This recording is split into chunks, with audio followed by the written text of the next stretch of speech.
Hey guys, subscribe for daily content. And if you're shopping for gear, make sure you check out the description for the newest items at some of the very best online retailers. There's also links for some of the items that I personally recommend. Thanks! What's going on YouTube? Metal Complex here, and welcome to this week's episode of The Knife Guy. So I buy a lot of stuff to help keep the content going on this channel. Most of the stuff that you see is stuff that is loaned to me from viewers, or it's loaned or given to me by retailers and manufacturers. But that's much more rare. Usually it's from people who just watch the channel. I look at it and then I send it back. But I do buy stuff periodically. Number one, because I am definitely a knife guy, and I have my own collection, and I enjoy this stuff thoroughly. So there are things that I will purchase to add to my collection. And I've got my own comfort zone, like all of you, right? We all have a comfort zone. You know, there's a price range where we're like, yeah, I know exactly what I'm looking for between this price, and when I find it, I will pull the trigger, no problem, right? And then periodically I venture outside of that comfort zone. I'm just picking things up randomly and flipping it, not referencing any of this in particular. I'll venture outside of that comfort zone with decent confidence, sometimes with very little confidence, and sometimes with no confidence at all. And that's weird. I'm like, wow, I really rolled the dice there, right? The reason I'm bringing this up is because just recently I spent more money on something like this than I ever had before in my life. And I'm not talking about my vehicle or my house, right? I'm talking about an object that has utility to it, but is also very much a luxury item. And yes, I will eventually share this with you guys on the channel. But man, did I go in very blind. So I was thinking about how, I've talked about climbing the ladder before, right? But it's funny, like when you dig into the actual impulse that causes you to go up to the next step, the intrigue behind many elements, right? Usually, initially how it looks. But then you see that price tag, right? And your first reaction to the price tag is, what? So you leave, but then you come back to it, right? You almost subconsciously bookmark it in your phone, right? I'm not talking about, a lot of people are like, he's referring to multiple $1,000 objects, or some people are like, he's referring to objects that are over $100. You can relate this however you want. To some people, a $50 knife is an expensive knife, right? A $200 knife is an expensive knife, right? Wherever the line is. It's not about, where I see it. You can relate this to yourself, because we've all done this. Everybody has a line. But you keep going back to that object that initially attracted you because of how it looked, right? And that price tag, whatever it is, that made you, recoil and turn away, that's the thing, that's the element that makes it seem like a unicorn. It's out of reach. It can't exist in your world because whatever, right? What's weird is that the price tag becomes the point of intrigue subconsciously, at least for me. At this point, I will talk about my perspective, and you can think whatever you want. The price tag becomes the point of intrigue. You keep coming back to it and like, why? Why does it cost so much? And then at least a small part of you, and I think this is an incredibly primal, shallow instinct, right? I would venture to guess that most people have this in them, but I'm not 100% sure. You start to become intrigued by it because it's expensive. Bear with me. There is a part of people, like as much as you want to on the exterior shut down that's freaking crazy, right? That's crazy. Man, these folks are crazy. Yeah, that's a that's song and dance for people watching, right?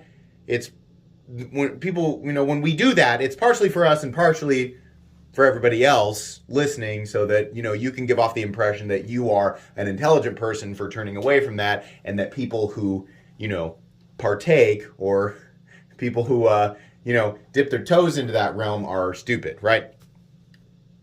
But internally, what happens the truth is what happens inside of your brain, right?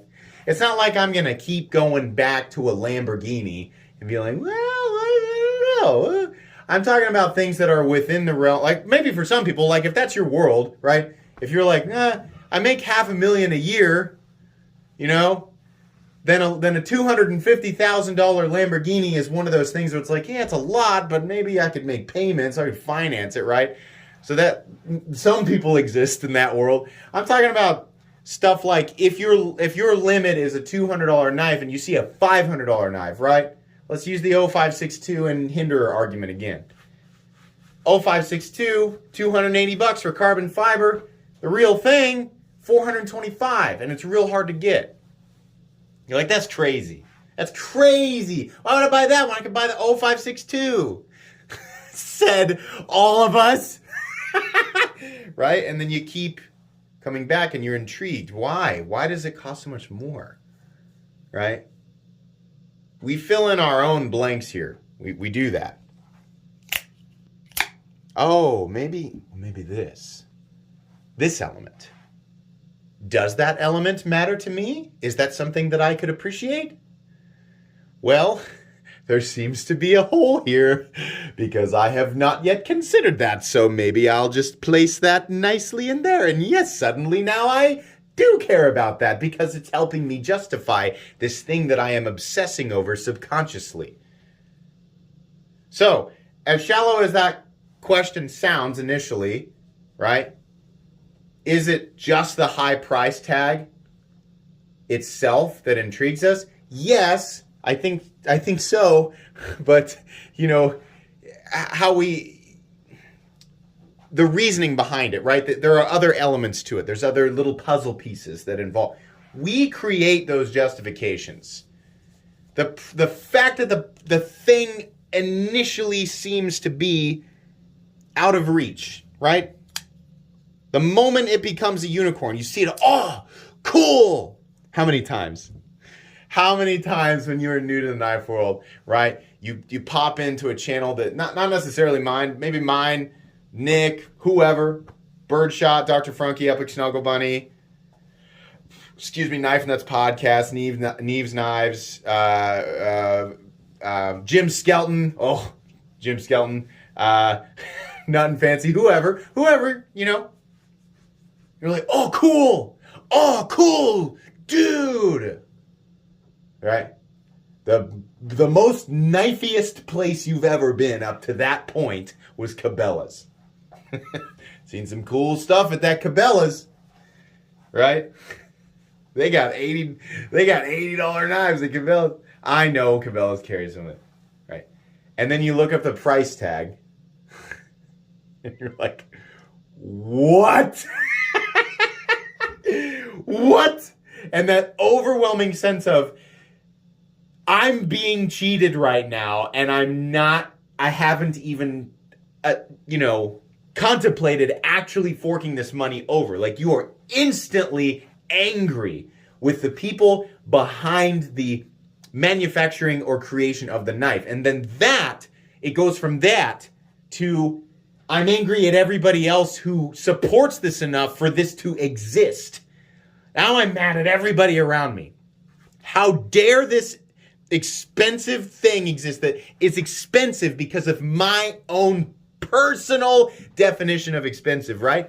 How dare that it exist and be expensive, and how dare other people justify that purchase? How dare they? Oh, and it settles in. It just settles.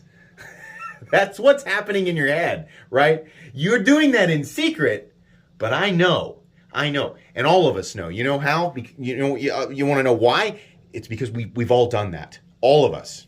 It's not some unique, like, hyper intelligent experience that one or two people have, and they're just superior to everybody else because no, it's not. We all do that, right? And some people just have it and then they walk away, right? But other people, and there's no like, I'm not saying like if you walk away it's right and if you proceed then it's bad. No, it's if you're not doing it with one object, you're going to do it with something else, right? Claiming, some large populace of people who are, willing to spend more than the average person on something because of some enthusiast element, right? Saying that they're stupid for that makes you stupid because you will do that with at least one other thing in your life. 100% guaranteed. You will do that. So every time I hear that, I'm like, you're dumb person. You have to say that out loud. You have to do that to make yourself feel good just in that moment so that you can walk down the road and be that exact dumb somewhere else at some other time. No. All right. But anyways, when you do decide to go ahead and, that apple looks pretty nice. Maybe I will go ahead and pick it off the tree and take a bite of it, right?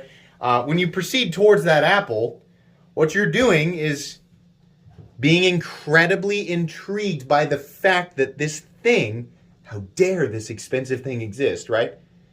You're intrigued because it's so far outside your own personal realm of normal that you're like, all of these holes, I don't understand. I don't know why. There has to be. So you start actively seeking to fill those holes. That's what you're doing. It's pure self-justification. And you will do that until all of those holes are filled. And once they are filled, you will start finding a way to pay for this thing.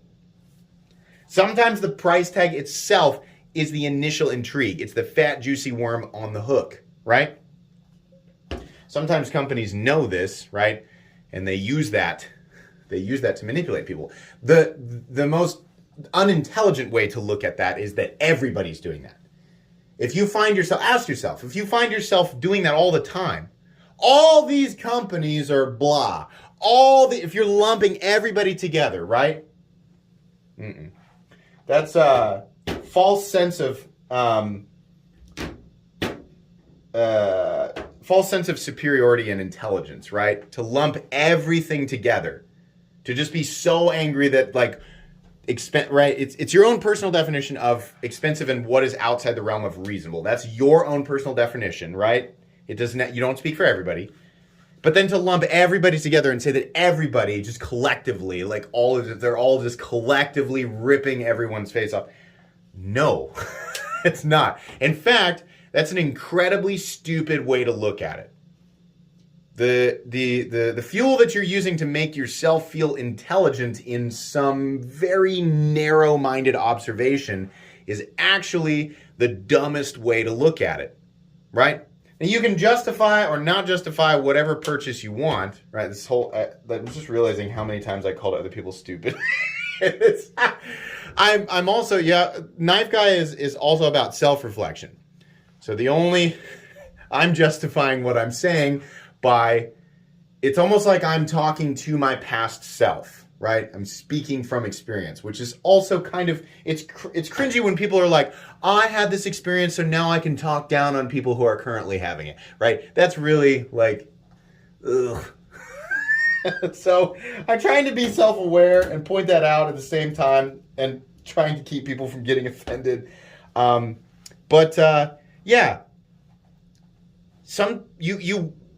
The people who do chase these things down, right? It's okay to acknowledge that you are in some situations purely intrigued by the price tag just being so outlandish, right? And there is, most of the time there actually is reasoning behind it, right? The question is not so much dollar for dollar, is this actually equating to, right? Because there's just a factual foundation of what the materials are going to cost, what it's going to cost to keep the machines running that are responsible for creating this thing, right? And then you have to factor in volume, stuff like that, demand for your product, and then the actual profit margin after you consider, paying your employees and blah, blah, blah, blah, blah. All that considered, right? Most people who complain about price don't have no idea what the business costs are. They have no idea. They're just like, price high, I'm mad. Like, that's mostly what it is, right? A long paragraph of a comment will make it look more complicated, like they know what they're talking about, but they're not actually considering that. They have no idea how big or small the company is, volume output, how much is actually done by hand, how much is outsourced. They have no idea. So all they're doing is just sitting and looking at a little rectangle and being like, that price compared to what I experienced, I don't like it. You know, that's it. So the justification for the item will be your own, right? What they cost, it just is there, right? And so what you're deciding is, you know, am I willing to pay, you know, this price for it, right? The amount that I assume they are making on this. The people who say, like, you know, that $400 knife shouldn't cost more than $50. No, dumb, right? We're talking about a $400 American knife that's made purely in the United States, and you're comparing it with some $50 Civivi knife, right? Because cheap knife exists, expensive knife is ripoff. No, those costs, they're much heavier costs than those, right? So you're justifying, this is so rambly, whatever you assume they are making off of you versus how much you feel like you will love and enjoy that object. And you're balancing that out. And throw in the dent on your bank account, right? All those holes that you filled in, justifications, understanding, right? For the price tag. Whatever the equation spits out, right? If it's a green light, you're going to buy it, right? And then that is going to play a huge role in how you make these decisions in the future, right? Yeah, I think the very fact that we're shocked by price tags, I think that ironically creates more intrigue than anything else and brings more people in, right? So many of you watching right now, you probably found my channel, you stumbled on it, onto a video or something, you heard me say the price of something, you were like, what? And that's why you're still here. At first it was like, no way. And then fast forward, you have a collection of, you know, 10 to 20 knives. And you're like, yep, totally reasonable. $1,000 for that seems fair to me. Yeah, we've all been there. We've all been there. And listen, if you're not, right, if you walked in the knife world and you're like, I'm perfectly happy with, you know, knives under $100, I'm never going to justify this or, you know, price, you know, this knife in this territory or whatever. I'm never going to do that. I'm just going to exist right here and be happy. And that's fine. Some people do, right? At some point, some part of your life, right? We don't have to hear you admit it or not admit it out loud. Everybody knows that this is true. Something that you decide you love, you're going to overpay for it by your own standards, right? That's what's going to happen. You're going to know, subconsciously, you're going to convince yourself to overpay for something that you feel like will overcompensate in the amount of joy that you get from it. And then you have to restructure your whole value system. Because then you're thinking, I overpaid for this, but I got so much joy out of it that it doesn't even bother me. So, wait a minute. Did I overpay for it? It's like the whole thing, the whole Jenga tower of this just comes crashing down, and you restructure the way that you think when it comes to the value of something, right? Whatever that is. This was the most all over the place episode of The Knife Guy. Here's the funny thing. Remember I was saying I'm preaching, but I'm also preaching to myself. Doing this episode of The Knife Guy is helping me cope with the fact that I almost blindly spent more money than I ever have on something. And something that I honestly don't feel super confident in when it comes to, you know, like just the general information, like exactly what it is that my money is going towards, right? But I filled enough of those little holes, those little voids, with partial understanding and justification. And this thing very much was in a category of, that's way too much for that. I would never pay that for that. Absolutely. I remember saying that, full sincerity. These are cool, but I'm never going to pay that much for that. I'll never pay more than this. Whoops. Slipped on that banana peel.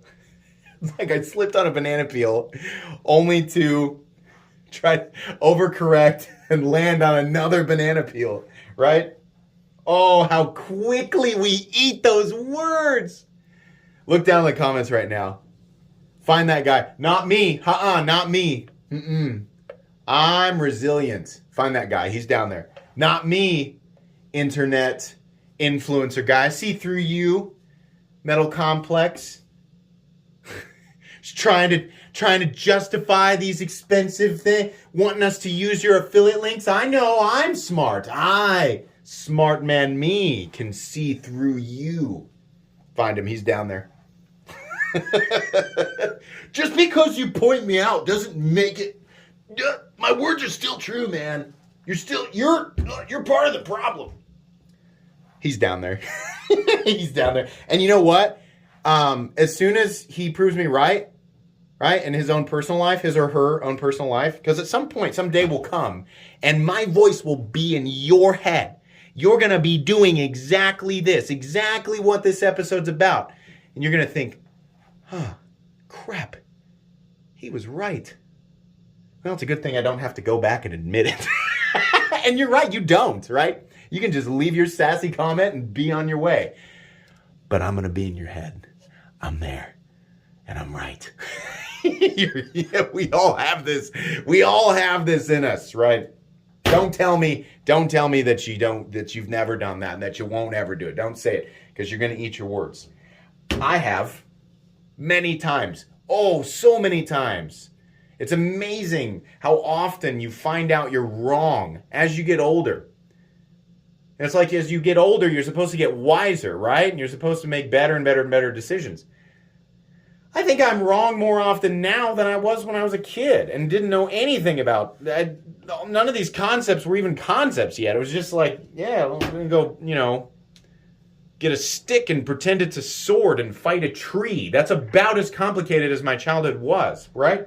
So it's funny how often we eat our words. We hate admitting it. We hate admitting that we're wrong, or that we are, that our will can so easily be broken by stuff like this.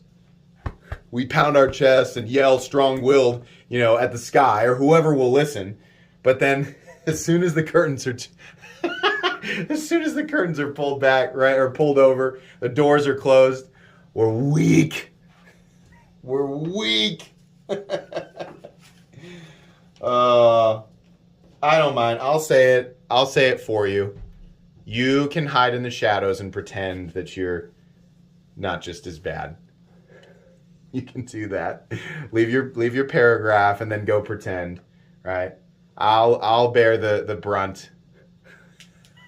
I'll bear the shame of being of eating my words, right? Okay. Anyways, this is very rambly now, very weird. I hope you enjoyed this episode of The Knife Guy. Please, if you did, please leave a like. If you'd like to check out my other content, I do, of course, have lots of videos of knives. They're either expensive or inexpensive that I do or don't like, so check those out. And if you enjoy all my content, go ahead and click on that Metal Complex logo right there and subscribe, because there's definitely more coming. Thanks again for watching, everybody, and have a great day.